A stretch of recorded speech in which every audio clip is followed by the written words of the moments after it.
Are you bored? That's good. You could have said, not yet.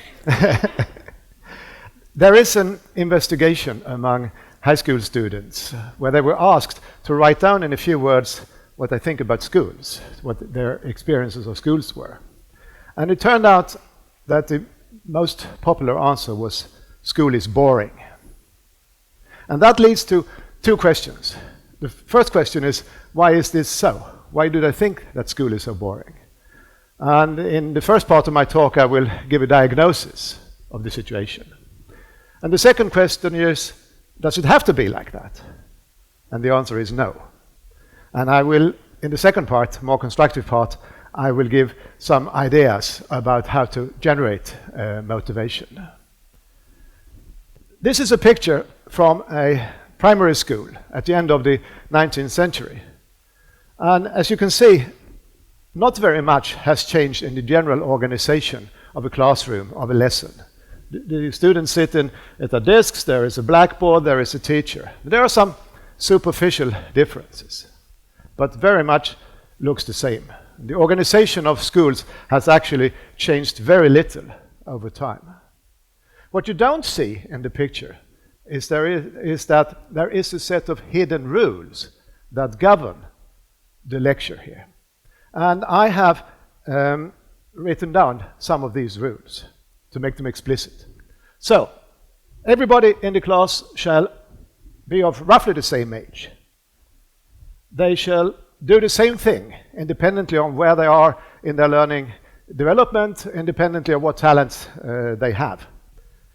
They should use the same learning tools. And in the traditional school, the prime tool has been textbooks. They should follow the same curriculum. There is a set program that the teacher wants the students to go through. They should be judged in the same way, examined in the same way. They should give the same answer to questions. Come to think of it, this is very funny. I mean, in the school, when a question is answered, it's supposed that there is a unique, correct answer to it. If you go out in reality, this almost never happens. And they should be quiet and sit still, unless, of course, the teacher addresses them. And they should concentrate, in particular, on what the teacher is doing. These rules cannot be found in any curricula or any official descriptions. That's why I call them hidden. They are built into the system. And the teachers have to follow them, more or less, in order to fit into what the school expects out of the teachers. If you ask the kids about what they like about the rules, they say that they don't. In particular, they don't want to do the same thing as everybody else. And why should they? Is there any reason for this? And they don't want to sit still.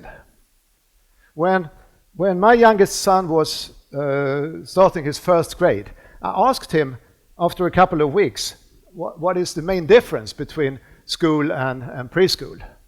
And he answered, school makes my bottom hurt.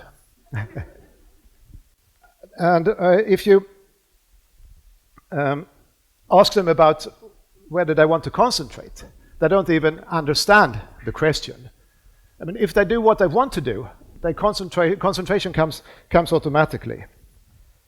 There is absolutely no research that supports this rule of these rules of the lessons. There is nothing that says that this is the best way of achieving learning. They have been established more or less by tradition, and they are to some extent motivated by the ideas of industrialism. I want to point out two consequences of these rules. And the first one is that not everybody fits in. The rules have been formulated from the perspective of the schools. And there are some students who have problems here. For instance, if you have problems with reading texts, you have problems in fitting into the traditional lesson here. And if you have severe problems, you're diagnosed as a dyslexic and you're given special treatment in the school. You're sorted out of the ordinary system. And in Ken Robinson's TED Talk, he gave the example of the girl who absolutely could not sit still. And she later became one of Britain's most famous dancers and choreographers. And she concentrated when she was moving. I mean, for her, sitting still was totally going against her desire on how to behave and how to learn. So I recommend school leaders to change the perspective and to focus on the individuals instead. You should ask, instead of talking about what school says about how you should behave in the class, you should ask, how can school adapt to make the situation the best for this particular individual? And I think we are very far from that situation. The second consequence, and the most important here, is that these rules block the motivation of the students. If you go outside schools, kids are not bored at all. They do what they like to do. And young children are most motivated when they are playing. And somehow there has been a division between playing and learning. Playing is for fun, learning is something serious, so you cannot definitely not learn by playing. This reminds me of the old saying that when you take a medicine, it should taste bad, otherwise it doesn't work. And the analogy is, of course, that teaching must be boring, otherwise it doesn't work. I find it difficult to see the logic of this argument. It's not the teacher's fault that school blocks motivation. I mean, these rules are built into the system. And as a matter of fact, the teachers have to work against the rules. I mean, if you're a good teacher, you still succeed in generating motivation in your students. If you're not so good, you will fail. The students will still be bored, and you will lose your own motivation as a teacher.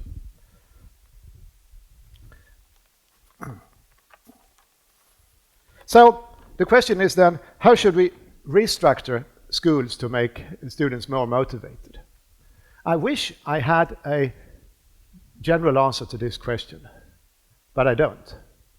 But I think I've identified a few factors that are useful in generating motivation in students.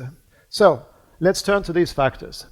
I have borrowed some idea from Jerome Bruner, who's a psychologist and educationalist, and he identifies three factors. The first one is quite natural, that you should build on the curiosity of the students. We as human beings are born with a very strong natural curiosity. I think I could say that along with the rats, we are the most curious animals on this planet. So that criterion is quite natural. The second one is maybe a bit surprising. He says that having a feeling of having a control over a situation, being competent, is a very strong factor for motivation. I mean, if you solve a problem that you had struggled with, and then suddenly you feel a sense of relief, and this is very motivating for you. And I will come back to this point, that having control is a very strong source of motivation. The third factor is that we are, after all, social animals. We would like to do things together. And if we can collaborate among people we like, then this also increases cooperation. When I read about these three criteria, I was trying to find some systems where these criteria are well fulfilled. And I found two examples. The first example is video games. Video games build very clearly on the curiosity of the player. They build up virtual worlds that are interesting, that are fascinating. The players want to go around the corner and see what happens in the next scene, and so on. So the screens are made for curiosity. Of course, when coming to the second factor, a player cannot have full control over the game. Then it would be boring. There is some challenge. There is a mission that you have to fulfill. And computer games are very often built up in a series of levels.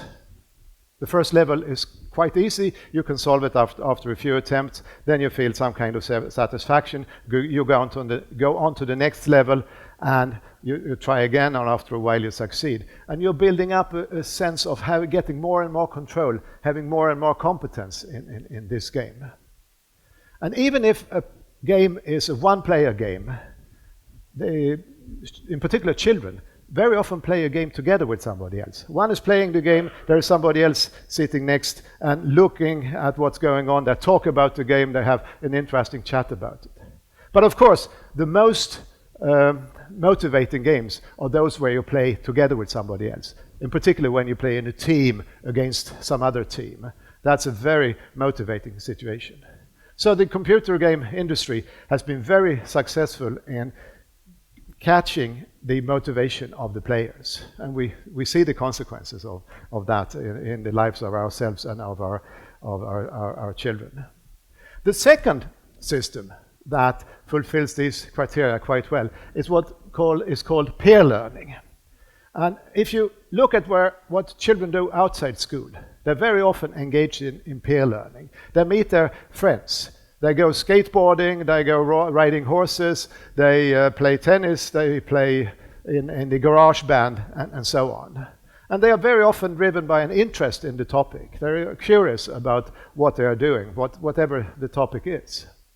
And in the peer group, there are some who are good and some are not so good. And the ones who are the experts in the area, they get a very high status in the group. And they have a feeling of competence and they are motivated. And very often they are willing to help the children in the group who are not so good to teach them about how to solve a particular problem, how to do this trick, or how to play this chord on the guitar, or whatever is going on here. So it's very much based on getting more and more control over an area. And more or less, by definition, peer learning is a cooperative game. So peer learning is a system that works very well as a motivating system.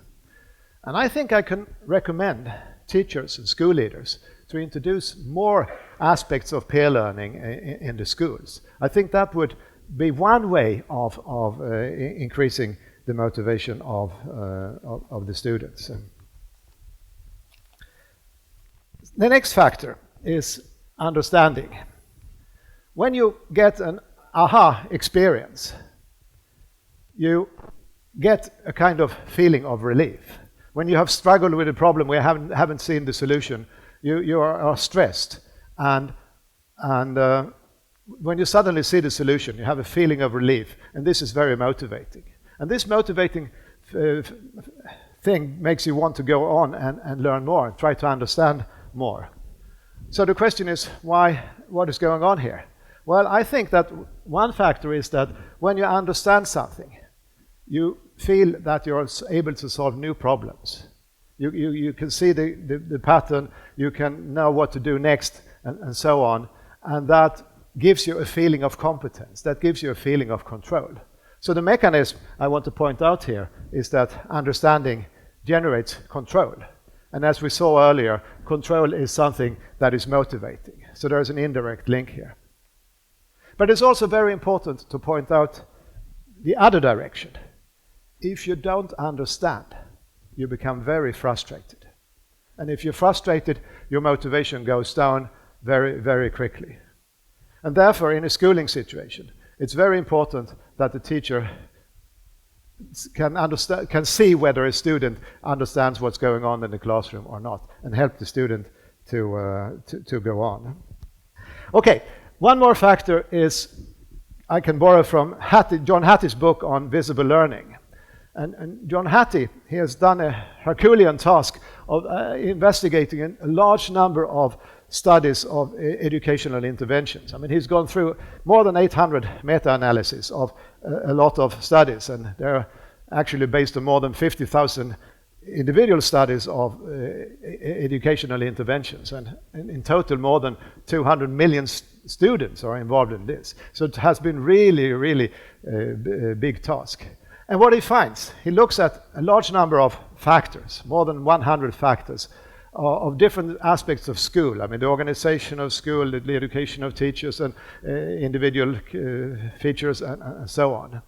And one thing he finds is that factors concerning school structure, that is, how big the classes are and where they're located and so on, have indeed a very small effect on the outcomes. And he's trying to measure the outcome of each of the factors. What he finds is that among the most important factors is the feedback that the teacher gives to the student.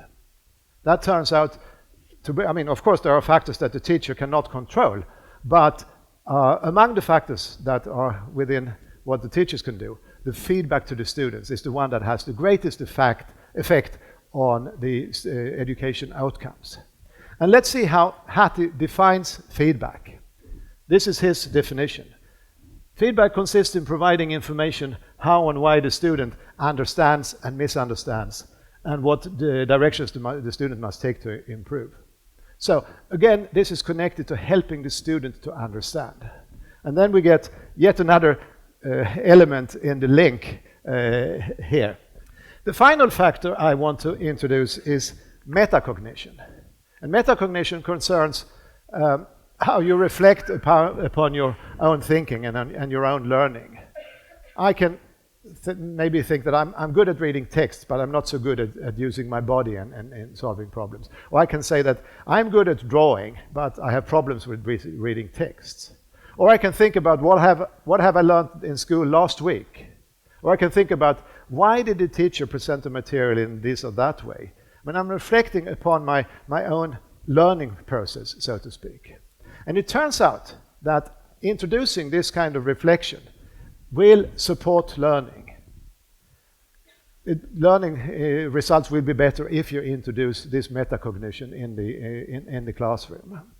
If you give the students information about what are the teaching goals and so on, and they can reflect on whether they like it or not and so on. We don't really know why metacognition supports learning. But my diagnosis here is that metacognition is part of generating the control over the situation. You feel you know that where you're going in school or why you're doing something. So that is one factor that gives you some kind of control over your learning. And thereby you again generate motivation. If I go back to John Hattie's book, he calls it visible learning. And he says that visible learning is teachers seeing learning through the eyes of the students. And then the students looking at the teacher and trying to find out what is going on here. And I hope you see that this is one kind of metacognition. The teachers reflecting upon the students' learning and vice versa. So again, I see a connection between the factors that Hattie point out and the factors I have identified as a model here. So this is my final diagram where I present all the links that lead to motivation. And as you can see, there are many roads to motivation. Thank you very much.